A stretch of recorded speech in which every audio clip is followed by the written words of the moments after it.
Ahoy, everyone! Peterparkercomix here. Got a special little treat for you. Kind of a sad day, little Dougie.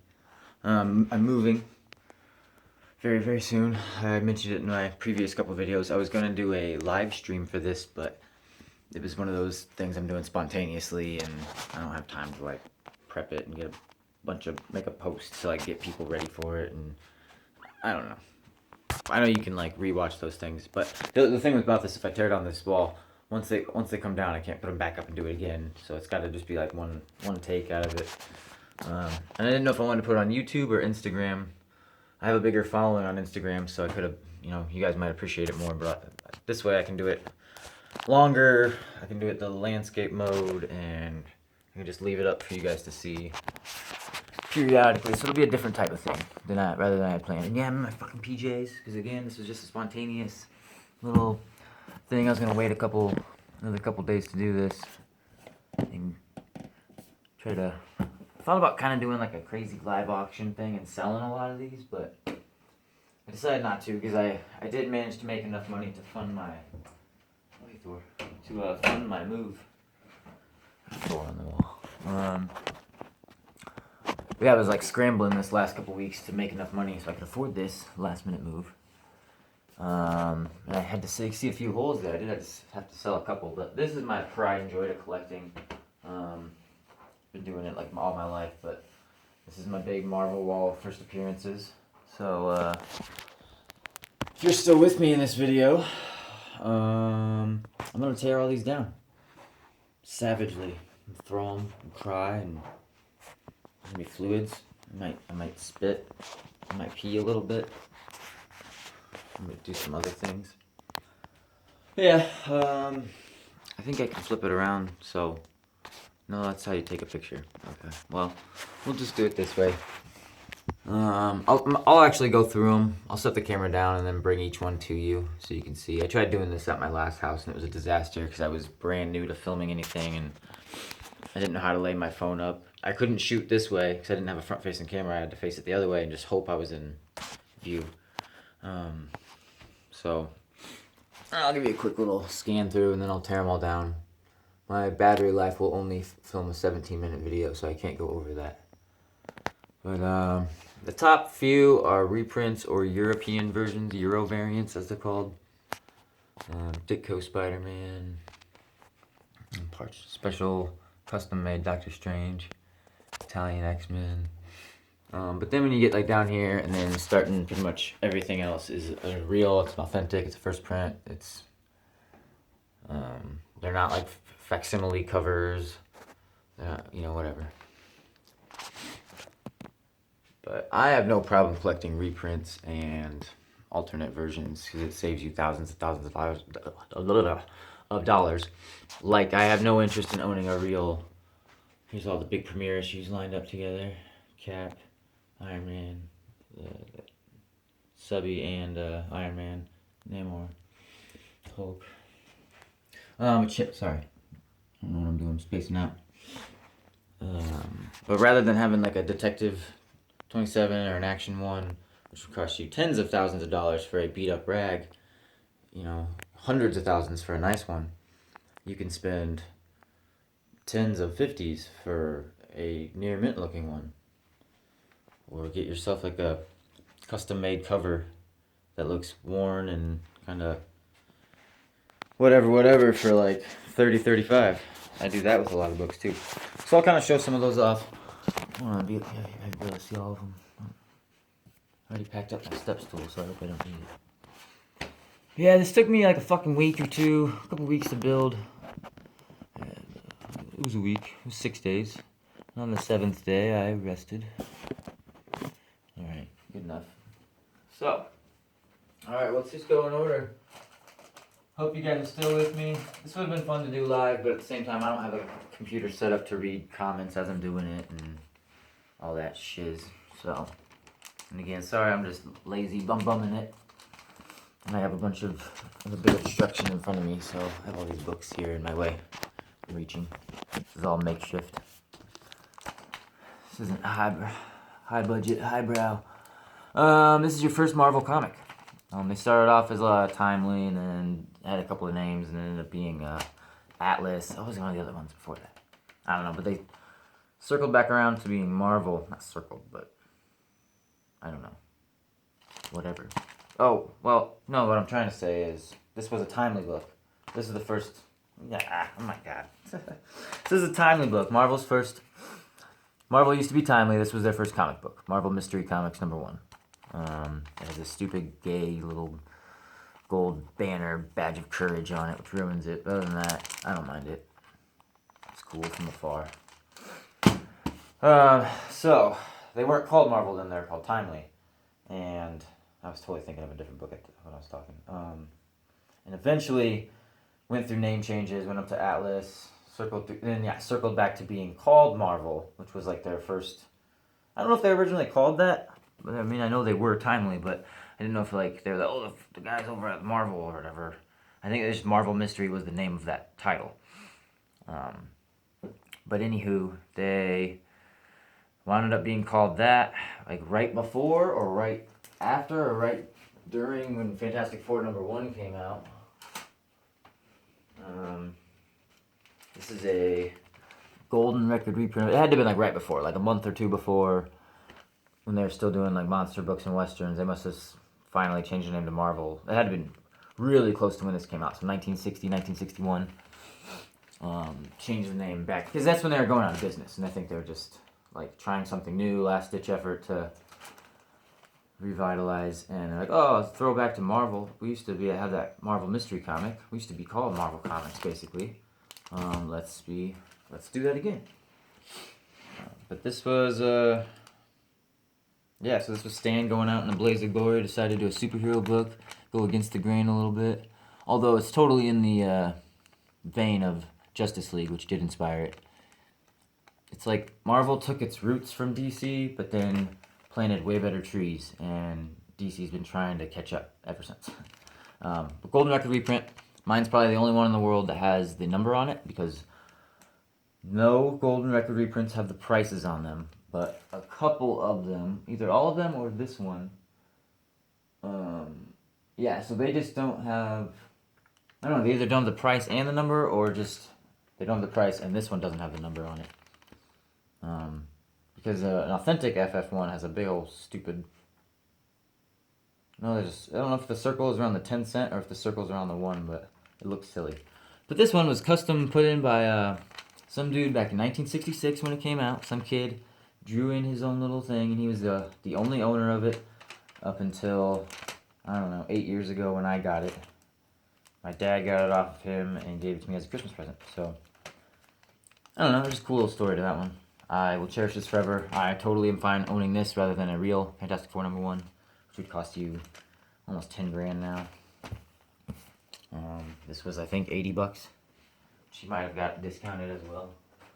But yeah, prior to that, so this came out before that, and there is a little MC, which probably means Marvel Comics. That's what I've always thought. So they must have, at least a little bit before Fantastic Four 1, switched their name to Marvel. But I believe right before that, they were Atlas. I can't remember what they were called before that, and I think there was 1 or 2 different name changes way before that they were Timely. But Tales to Astonish, this is the first appearance of Hank Pym. This is I have a reprint I ripped out of a book, wrapped around a facsimile cover someone printed out for me. It was like $20, $25, but you get the cover, first page, second to last page, and the last page and the cover. So you get like the inlets, the little ads, the index, appendix, whatever the hell they call that. Looks good enough to me. I mean, this is a fucking 10 grand book in anywhere near this shape. So save yourself some money, folks, and just, I got the story in here. I can read it anytime. Man in the Anthill. But so Hank Pym did premiere before Fantastic Four, before Reed Richards and whatnot. But he wasn't quite the same character he was then. Not at all. And this one was quite a bit before. Oh, Hulk's falling. So this doesn't have that MC thing. This was like 5-6 years prior. Mid-50s monster book. This is the first time they ever used the term Hulk. I think. Or at least it was the first time they've used it on a title. This is Zemnu, the Titan, that Wendigo-looking fucking white abominable snowman guy Marvel has. He's fought the Defenders, he's fought in Hulk, he's... I don't know what else he's done, just Monsters Dwell type shit. Monsters Unleashed shit. It's a cool book, I have it right next to my Hulk. It's cool having two of these old classic books together. Same thing, it was a facsimile reprint. I'm running out of time, so I'm gonna have to speed through this or make it a two-parter, which is unfortunate. This is probably why a live stream would have been cool to make this, drag this out to like an hour or so. Oh well. Maybe I'll just do like each row as one video. But then Hulk, so we got Here Comes Hulk, and there he is. A good 6 years later, 1962-ish, yeah, 1962. May of 62. Right? Yeah, that's right. Hulk, this is a German reprint.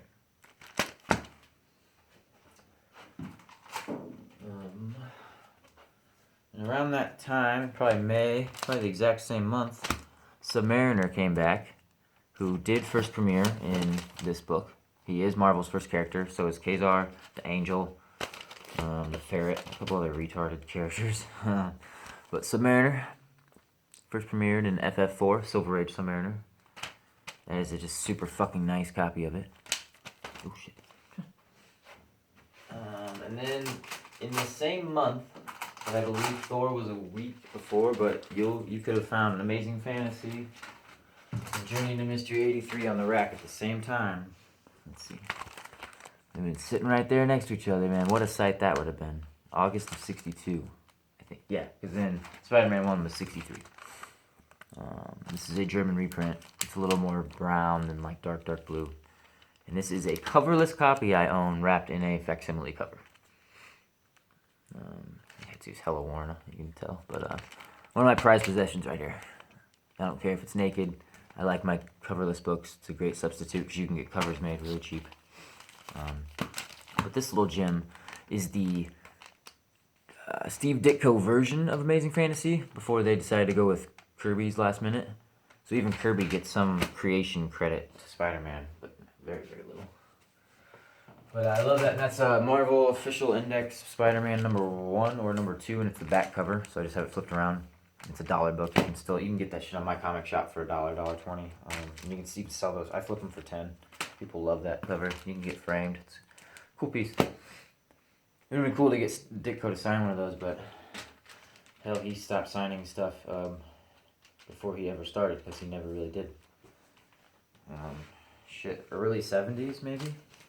Mid-70s after he stopped doing like Creeper. He probably, Hawk and Dove, he stopped doing, became a hermit. Went all Henry David Thoreau on us. What is this? German version of Tales of Suspense 39. I always want to say 38. First Iron Man. Most of these are all in chronological order. That was the point, and they go that way going down. I mean, basically it goes by row, but I tried to keep it like all silver towards the left, aging into bronze and stuff. The most modern one is there's Deadpool at the bottom right, but Darkhawk is the next lowest one down there. So this was a custom book I had made. It's a custom cover of Strange Tales 110, First Doctor Strange. That is the, I think, first page. It's like the inlet, it's like a splash page in there. It's the first page of the Doctor Strange story, which might be the second story, I'm not sure. Awesome fucking cover I made. One of the best decisions I ever did. It was like $35 rather than the $25 I was for the regular covers. An Italian version of X-Men #1. It's a little too much green in there. And the die. D-X-Men. Die, X-Men, die. It might be German, actually. I think that's Italian. Die is Italian, right? All these other things look German. Ein Kampf gegen Magneto. That's probably German. A couple minutes left. Same thing. Man, I got all those fucking German Euro variants. That's what Daredevil here is. Avengers #1. Facsimile cover wrapped around a blank board. Because I didn't bother to put a reprint in there. I own a real one. Mine is super low grade. It was like, has like a married cover or something like that. This is just a facsimile cover I had made before I owned that, so it was a placeholder. I'm just using it as wall decoration. 2 minutes left. Try to get to this top row. A couple months later, you had Avengers 4. What's this one? Same thing. So I have the Golden Record reprint of this book. And then this is a facsimile cover wrapped around a reprint. I think it was from Marvel Spectacular or something. Or I ripped it out of a Marvel Tales big book.